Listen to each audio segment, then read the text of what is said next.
Hello friends, आज हम बात करेंगे जनरल एग्रीकल्चर के बारे में। सभी एग्जाम में जनरल का एग्रीकल्चर के आपके क्वेश्चन पूछे ही जाते हैं।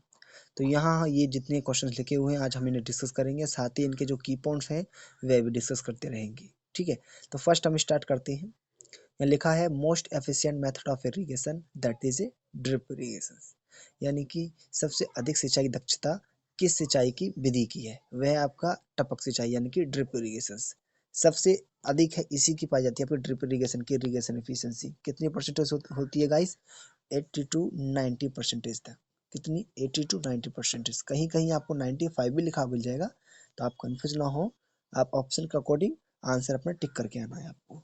नेक्स्ट है आपका extensively ground pulses crop in India, that is chickpea, यानी कि बड़े पैमाने पर कौन सी आपकी दलहनी फसल भारत में उगाई जाती है, वह आपकी चिकपी। फर्स्ट की बात होगी तो चिकपी, अदर सेकंड है आपकी अरहर।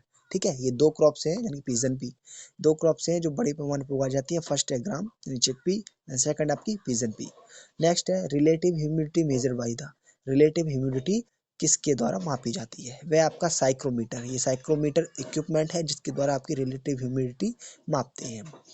नेक्स्ट है crop growing for conservation of soil moisture is known as, that is a mulch crop, यानी कि ऐसी फसल जो मृदा की नमी को कंजर्व करने के लिए, संरक्षण करने के लिए उगाई जाती हो, उसे हम क्या कहते हैं? उसे कहते हैं मल्च क्रॉप्स। ठीक है, मल्च क्रॉप्स कहती हैं। एग्जाम्पल क्या है? जैसे कि आपकी लोबिया हो गया है, बरसिम हो गया, या फिर आपका ग्राउंडनट हो गया। नेक्स्ट है हमारा example of the halogen permitted crops, यानी कि ऐसी क्रॉप्स जो एग्जाम्पल जो आपके एरोजन को अलाउ करती हो, अधिक से अधिक एरोजन करती हो, वो है आपकी मेज। मेज की क्रॉप अगर आप बोई है तो स्पेस ज़्यादा रहता है ना फील्ड में, तो यहाँ ये परमिटेड कर देती है सॉइल एरोजन को। तो एग्जाम्पल है आपका मेज क्रॉप। आप समझ लीजिए पहले एरोजन होता क्या है। ये दो प्रकार से होता है, एक वाइंड एरोजन, एक वाटर एरोजन, यानी कि हवा के द्वारा और पानी के द्वारा। यदि हवा की बात कहेंगे तो हवा से ज़्यादा मन की हाईएस्ट वाइंड एरोजन कहाँ पर होता है? आपका राजस्थान में गाइस। कहाँ होता है? राजस्थान में। और वाटर की बात करेंगे तो वो होता है आपके वेस्ट बंगाल में। कहाँ होता है? वेस्ट बंगाल में। Very good. अब एरोजन की आप डेफिनेशन समझ लीजिए। एरोजन की डेफिनेशन है the removal of the soil particle one place to another place, that scale is soil halogen.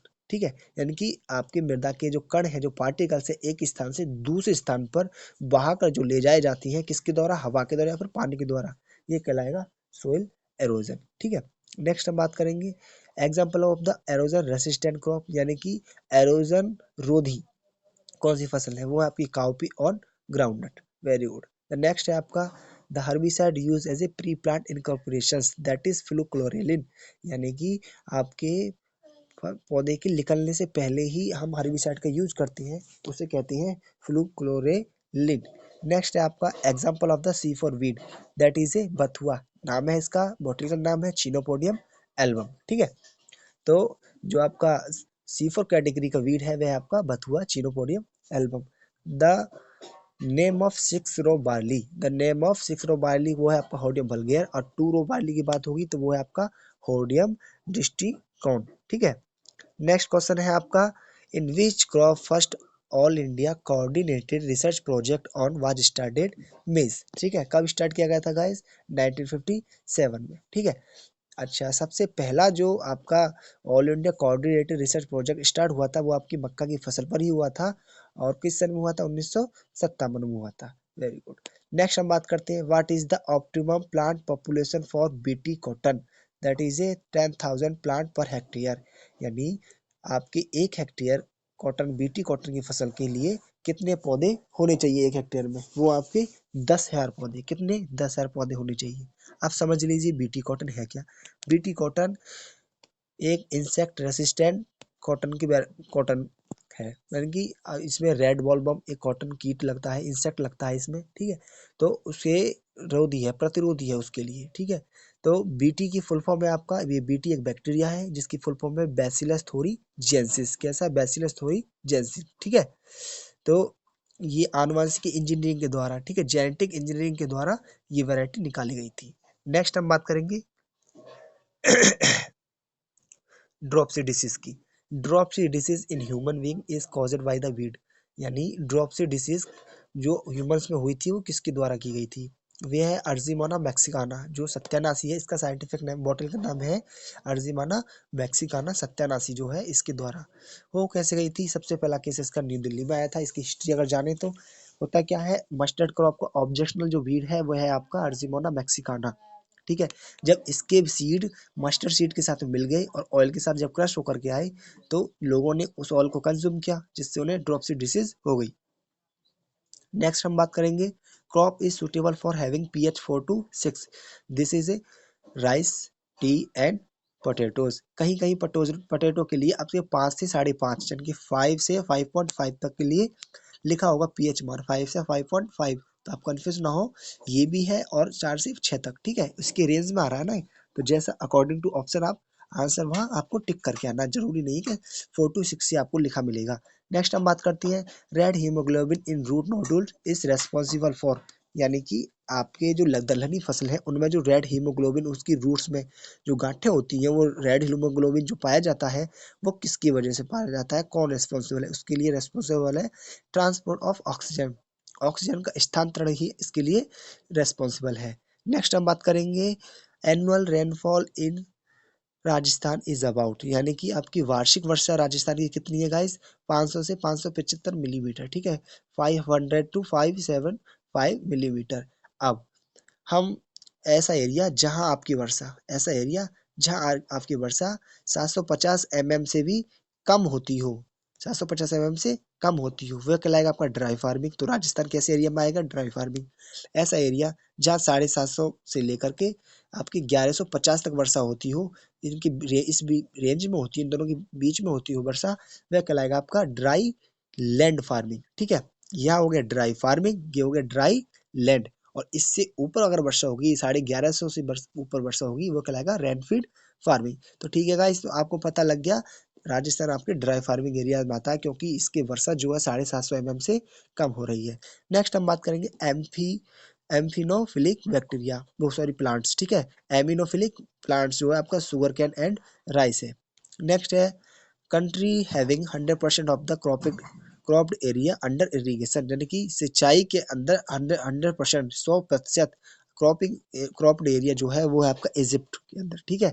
Next आपका, country having highest irrigation efficiency, यानी कि ऐसा कौन सा देश है जिसकी सबसे अधिक इरिगेशन यानी सिंचाई दक्षता है, वह है आपका इजराइल। और किस मेथड की है सबसे अधिक इरिगेशन की दक्षता? वह है आपका ड्रिप इरिगेशन। नेक्स्ट हम बात करेंगे, country having highest irrigation area, area की अगर बात की जाएगी तो इंडिया में है, ठीक है, कहाँ है? इंडिया में है। नेक्स्ट बात करेंगे हम ऑप्टिकल वेवलेंथ इन रिमोट सेंसिंग रेंज, यानी कि रिमोट सेंसिंग जो रेंज है उसकी जो ऑप्टिकल वेवलेंथ कितनी होती है? 0.3 से लेकर के 15 म्यू माइक्रोन। नेक्स्ट हम बात करेंगे, India is the first country to develop and use the hybrid in bajra and the first variety was the HV1 release 1965, यानी कि भारत एक पहला देश था जिसने सबसे पहले बाजरा की संकर किस्म विकसित की। कब की? 1965 में। वैरायटी का नाम क्या था? HV1। नेक्स्ट हम बात करेंगे वीट की। In India which crop is having maximum area under irrigation, ठीक है, मतलब कि हाईएस्ट एरिया जो है हमारे इरिगेशन का वो इंडिया के अंतर्गत है, लेकिन कौन सी क्रॉप के अंतर्गत अगर बात पूछी जाएगी तो वो है आपकी वीट। नेक्स्ट है आपका most extensively grown fruit crop in the world, यानी कि आपकी जो विश्व में सबसे अधिक मतलब कि बड़े पैमाने पर उगाई जाने वाली फल की जो फसल है वो कौन सी है? आपकी मैंगो की। मैंगो की फसल सबसे बड़े पैमाने पर अपने विश्व में उगाई जाती है और अपने इंडिया जो फर्स्ट नंबर पर इसे एक्सपोर्ट करने पर, प्रोडक्शन करने पर आता ही है। नेक्स्ट हम बात करेंगे, Pusa giant is the variety of, guys Pusa giant variety आपकी पूछी जाती है, इसलिए मैंने जो इंपॉर्टेंट थे उनको मैंने हाईलाइट कर दिया है।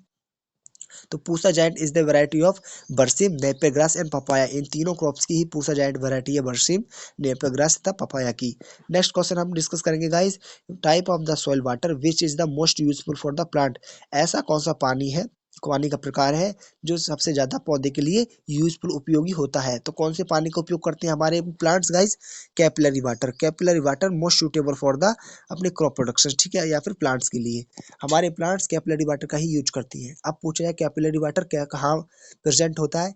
फील्ड कैपेसिटी तथा परमानेंट विल्टिंग पॉइंट, इन दोनों के बिटवीन, इन दोनों के बीच में जो पानी जुड़ा रहता है, जो ठहरा रहता है पानी, उसको कहेंगे हम अपना कैपिलरी वाटर, यानी कि फील्ड कैपेसिटी तथा परमानेंट विल्टिंग पॉइंट, इन दोनों के बीच में जो पानी होगा वो होगा कैपिलरी वाटर। लास्ट क्वेश्चन है guys, at equator day and night are always, यानी कि जो आपके इक्वेटर पर है वो आपके डे एंड नाइट कैसे रहती है, हमेशा गाइस समान रहती है। कैसे रहती है? समान, इक्वल, बराबर रहती है। ठीक है, तो ये थे कुछ जनरल एग्रीकल्चर से जुड़े हुए आपके क्वेश्चन। यदि आपको क्वेश्चन अच्छे लगे तो वीडियो में कमेंट में आप बताना कि आपको लेक्चर लगा कैसा, और नेक्स्ट आपको किस टॉपिक पर अपना लेक्चर चाहिए, ये कमेंट सेक्शन में जरूर बता देना। अगर यदि वीडियो आपको अच्छी लगी तो लाइक करें, शेयर करें और सब्सक्राइब करें। Thank you so much.